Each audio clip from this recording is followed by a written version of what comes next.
Council of Dads, episode 4 recap. Didn't actually think that I was gonna get to episode 4 after the first episode, but here we are. So, let's see. Robin is having sex dreams. She misses intimacy. She hasn't had it for a while, and she even said in the episode that she didn't really have it a lot when Scott was sick.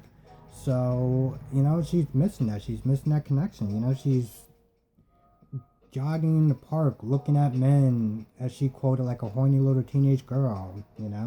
So Oliver suggests that, because you got this from a blog or whatever, that she should find somebody that feels comfortable and they should probably just, kiss a little bit just to kind of,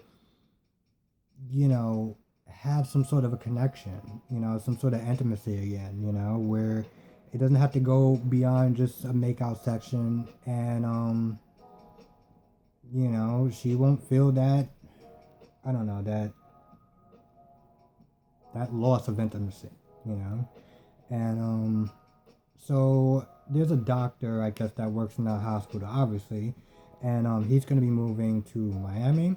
So she's like, you know what, listen, you're single, you're going to be leaving soon, so there's no attachments, let's just kind of hang out.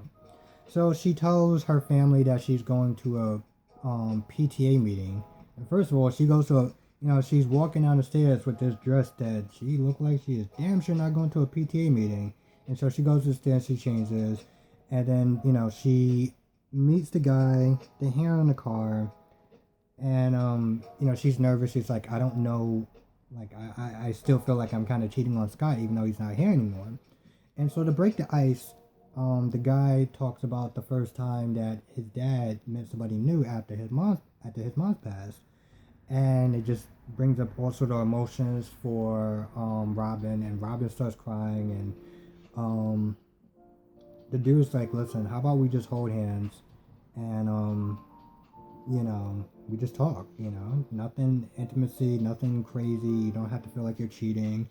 And he held hands and he talked for a little bit, and talked about how Scott and Robin met, and she felt more comfortable, so they started making out.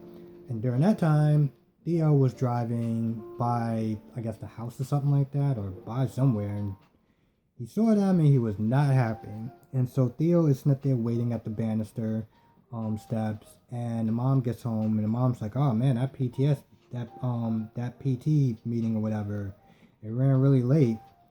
And Theo's like, he just blurts out, he gets upset, he blurts out the fact that you're making out with some other dude or whatever, and what's going on.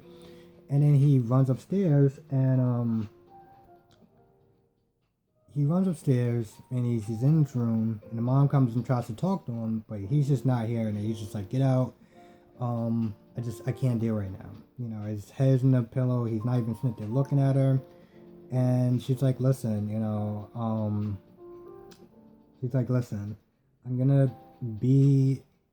gonna start dating soon. Scott would want that, but he's not hearing this, so she just walks downstairs and she feels guilty, and she talks to Anthony. She's like, listen, I probably just handled it very poorly, which she probably did. She probably should have gave him like a heads up or something. But she's sitting there talking to Anthony, and Anthony was like, oh, just come here or whatever. And he told her, and Larry walks up, and Larry's like, your hope is up or whatever. So Robin goes to check on Hope, and Larry's like, listen, you are the closest thing to Scott, and you are walking a very fine line, and the kids need you, and they need you to not screw up whatever friendship that you have with Robin, so just try to blow some steam somewhere else. I'm gonna get to each character, and this way it'll just be a lot easier because there's a lot of characters. Anyway, Anthony earlier in the middle of the episode, he didn't strike up a conversation.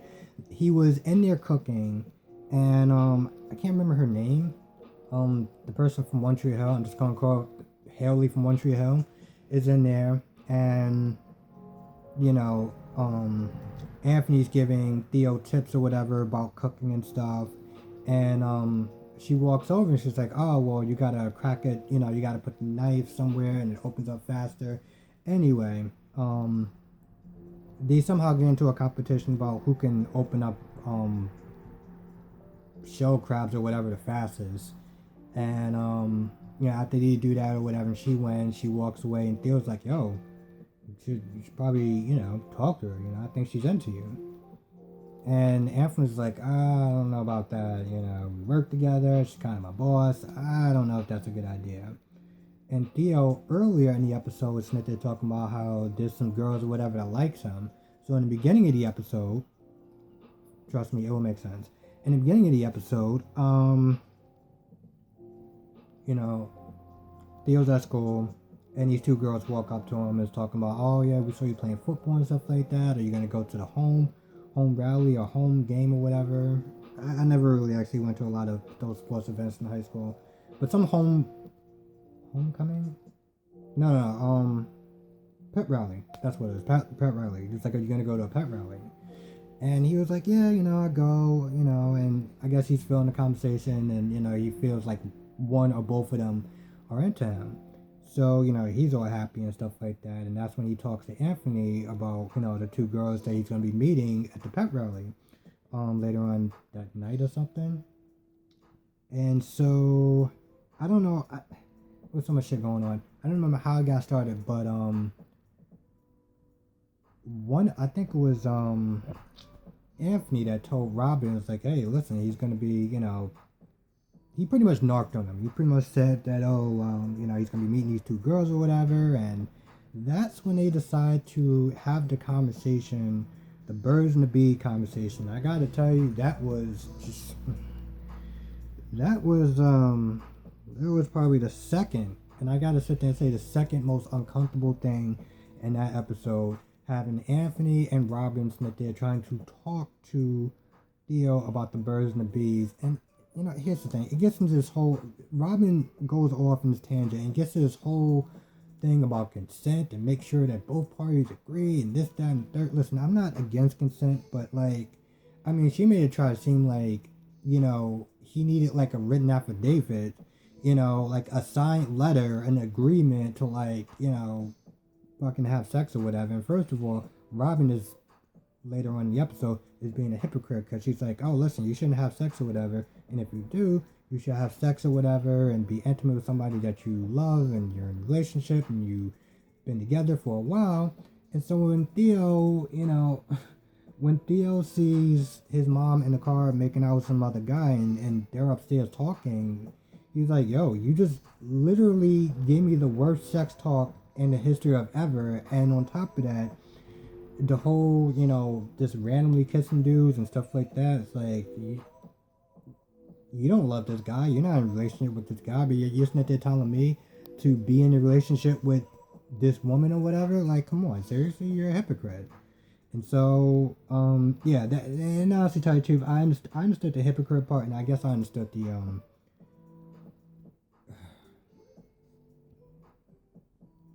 I understood that he was upset that his mom was, moving on too fast. I feel like that's how he felt about it.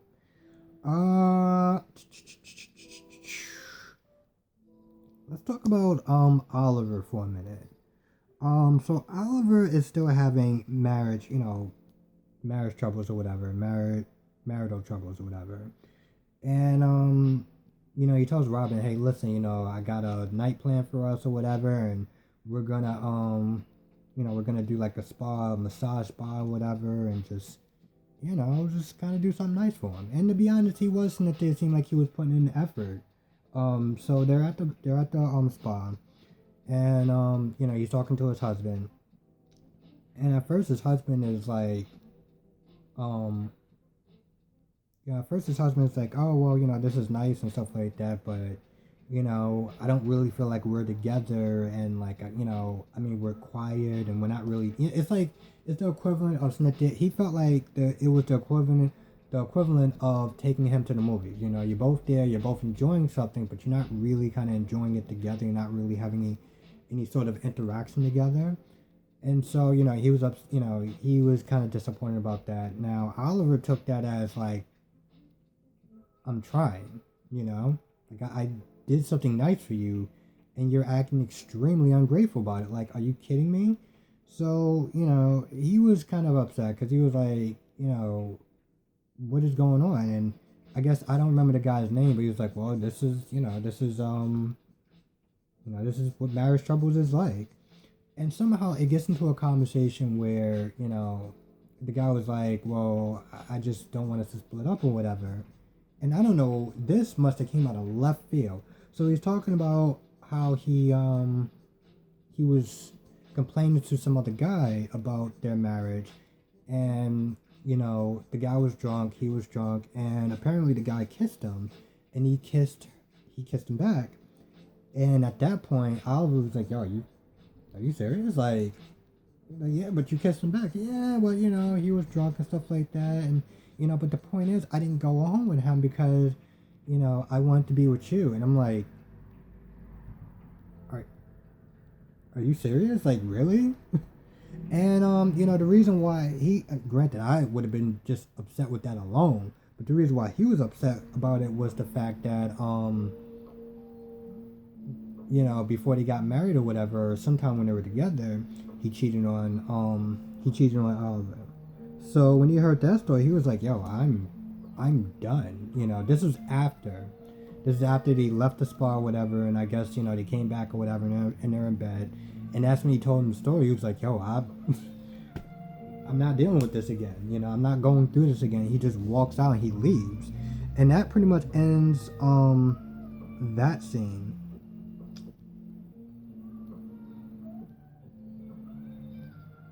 So,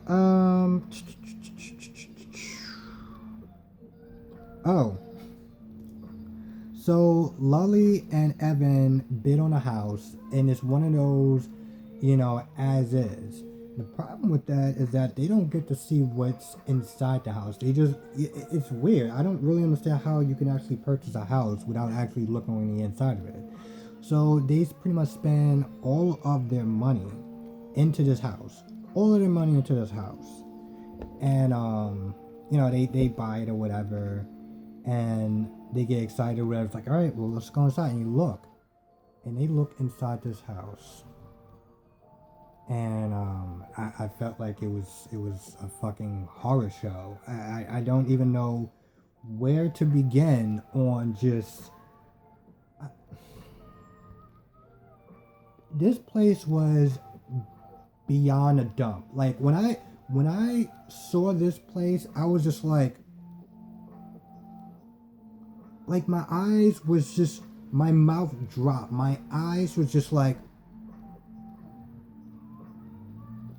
it was like a horror show.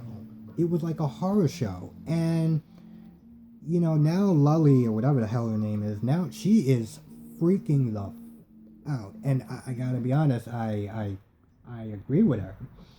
And so they're like, yo, there's not even a toilet in here. And they freak out. And they ask the council for a loan.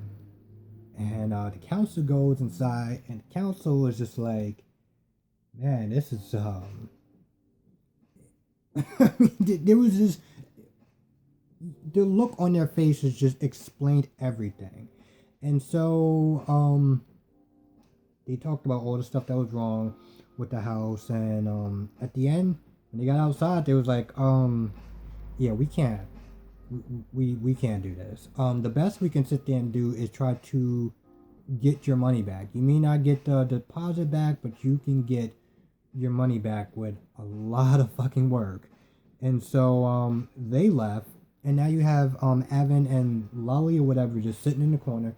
And now here's the thing that's been bothering me about this the Lolly character, or the older daughter character.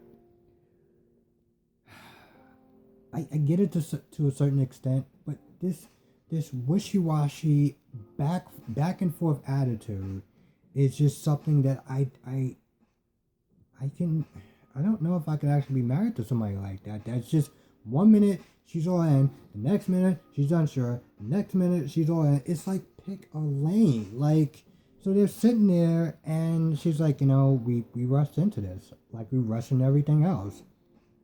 And I'm like, even Evan's like, what, like we rushed into marriage? And she's like, no, I just mean we rushed into things. I'm gonna leave to use the bathroom. And I mean, I'm not gonna lie, that it wasn't that it was funny. It was just like, I mean, you can't really blame her for that, but like, you're just gonna leave the dude there, like. I didn't really like how she handled it. So she talks to Anthony. Anthony gives her a pep talk or whatever. And at the end of the conversation, Lully, whatever her name is, Lully? She's like, yeah, that's actually her name, Lully. She's like, oh, you remind me of my dad. I'm like, oh, you sound just like my dad. And Anthony's like, man, that's a lot closer than you think. So, because Anthony's like, listen, what do you think we should do? Do you think that we should try to get our money back? And Anthony's like, listen, it's not about what we think, it's about what you think. Prove us wrong. Prove that you really want the house. It doesn't matter at the end of the day what we want. You want that, you go for it, and you put 100% into it. And so that's what Lolly did. Lolly went back to the house and she was like, "Oh, yeah, I think that this can work." And Evan was like, he looked at the floor and I guess he felt like good wood or something like that. I mean, the whole point of Evan's project was to make sure that avenue or the town or street or whatever didn't get gentrified, and to preserve the history, the historical value, in that area. 1 second. So yeah, and that's when Lolly comes back or whatever, she's like, I'm all in or whatever. They make up, and then that pretty much ends that scene. Also, after Anthony left, Robin's house, he went back to the kitchen. He went back to his restaurant, and whatever her name is that they haven't actually gave yet, because why bother to give these characters names? Or not why bother, but why not repeat these characters' names until you know them? Anyway, she was like, "Oh, the boss, the one that I said is Haley." She's like, "What are you doing here?" And Anthony's like, "Oh, I'm just cooking something to eat or whatever." And she's like, "Oh, it sounds like you had a bad day." And he's like, "Yeah." And she's like, "Well, I got a bottle of wine at my house." Come on now. We all know where that's going, and it's so weird because in the description, it basically says like Anthony strikes up a surprising good friendship with her, and I'm like, yeah, okay. So Anthony's like, all right, yeah, sure. So that ends. Let's quickly talk about Larry and the thing that really kind of irritated me. Not with Larry, but it talks about Larry dealing with his past. So I forgot the youngest son's name. But he was supposed to go to a birthday party for Larry's daughter's granddaughter. He was supposed to go to Larry's granddaughter's birthday party, but the mother was like, "Oh, well, he's not invited, because of Larry." And I'm just sitting there thinking, how petty and vindictive is that? If you don't like your father, whatever, that's one thing. But why deny, why deny the child of going to a birthday party? Like, he doesn't actually have to drop her off. It made no sense. And honestly, to tell you the truth, it just proved just how petty she was. I was like, I mean, excuse my language, but what the fuck? Like, are you kidding me? So, because you're so angry at your dad, you're not gonna let an 11-year-old child go to your daughter's birthday party because you're upset with your dad? Like, seriously? And, I'm not gonna lie, I was a little kind of annoyed because Larry went to Robin and told him the situation, and Robin was like, I don't know if any more adults is gonna make it better. And I'm like, and she said something that was kind of true a little bit. She was like, listen, because Larry didn't want to disappoint the kid. And Robin was like, listen, there's a lot of times where we do have to disappoint our children, but we have to sit there and teach them, about how to deal with disappointment. And as much as I wanted the kid to go to the birthday party, I'm glad that they did teach him, there's a lot of times where you don't always get your way. And, at the end of the episode, you had Larry, I guess the kid was doing a puzzle or whatever. And so Larry was sitting there talking to him. And, the kid was like, why is she so upset with you? Why is your daughter so upset with you? And Larry was like, listen, I was an alcoholic, and when you drink, you say and do things that you don't mean, or that is just not good. And the kid was like, you mean like a bully? And he was like, yeah, you know.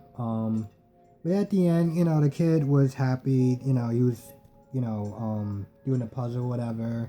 And he was happy that just doing a puzzle and just talking to him and stuff like that. So it ended on a high note. It just really pissed me off that you couldn't invite the child to go to your daughter's birthday party because you're that upset with your dad. Like, what does the kid going to your birthday party have anything to do with your dad? Like, are you fucking kidding me? I get it. You're pissed off at your dad, and you have every right to be. But taking it out on him made no damn sense. And yeah, it just fucking pissed me off. And yeah, so one other thing. Theo, after the really miserable, horrible sex talk that he had with his mother and Anthony, he goes to the party, whatever, and then, the girls or whatever, because they're talking about initiating him in the beginning. And so they initiate, he's like, all right, you get ready to go, let's go to the woods or whatever. And Theo's like, oh, I can't really because my sister's here. And she's like, oh, bring her too. And I'm like, now, yeah, as a kid, you sit there thinking a girl invites you to the woods or whatever for initiation with her friend. Yeah, I'm going to sit there and think that too. So what up happening was they wound up going into like the cemetery or whatever to talk to some urban legend or whatever, or some grave statue. And pretty much the girl explains, listen, this is kind of like a thing, my parents died, her parents died, and we know that your parents died, so we come here to sit there and talk to I guess this statue or this grave, this headstone, as a way to kind of deal with our grief, because we're just not strong enough to visit our actual parents' grave site. So that's pretty much what the initiation was about. Had nothing to do with sex or hooking up or anything like that. So, yeah. And that's when Theo comes back and is taking his sister in the car, driving back home, and he sees his mother making out with some random guy. That's pretty much about it. That's pretty much the end of the recap. Kind of longer than I actually expected, but there was a lot that happened. There was a lot of characters, and felt like I wrote a damn book with all these damn notes. Yeah, but that's pretty much about it. So yeah, the next episode is not going to be coming on until the 28th. So not next week, I guess the week after or the week after that. Maybe a week or 2 weeks. Whatever week the 28th is, May 28th, by the way. Yeah, May 28th is when the Council of Dads come back on. So it'll definitely give people a chance to kind of like catch up on the show. And I gotta admit, here's the thing, this show is not for everyone, and I completely understand if somebody does not want to watch it after the first episode. Me personally, I have a general rule. I try to give a show at least 2 episodes before I decide if I want to watch it or not. Unless I really hate it, like I did with Charm. The new Charm, I tried to watch the first episode and I was like, nope, can't do it. Nope, nope, no, no, no, no, no, no, no, no. No, I can't do it. I can't do it. The show is hot garbage, and I just no. But I generally try to give a show 2 episodes. So if you haven't watched it, I know I kind of spoiled a lot of it, but definitely watch it anyway. Um, give the first episode a chance. I know it's not exactly for me. I didn't find it great, but I was like, you know what? It had just enough interest. I was just interested enough in the show to watch the second episode. So your chance to catch up on it. I know they are playing it on demand on channel 4 if you have like Cablevision or whatever, and if you have Hulu, they are playing all the episodes. That's how I actually watched This Is Us. But yeah, definitely catch up. Watch it. Let me know what you think. Let me know if you even like these reviews. I mean, I see a certain amount of people that do watch it, so I'm assuming so. But I guess I gotta go by numbers because I didn't really hear anyone sit there and say I don't like these reviews. Your reviews suck or whatever. So write down in the comment section. Let me know what you think of this show. Do you like it? Do you not like it? Do you like Lully? Do you not like her? Gonna be honest, I don't even like her name, and she is just anyway. So that's gonna be it for the video. Have a good day or good night, depending on when you're watching this video. Be safe, all that good stuff, and I will catch you in the next review.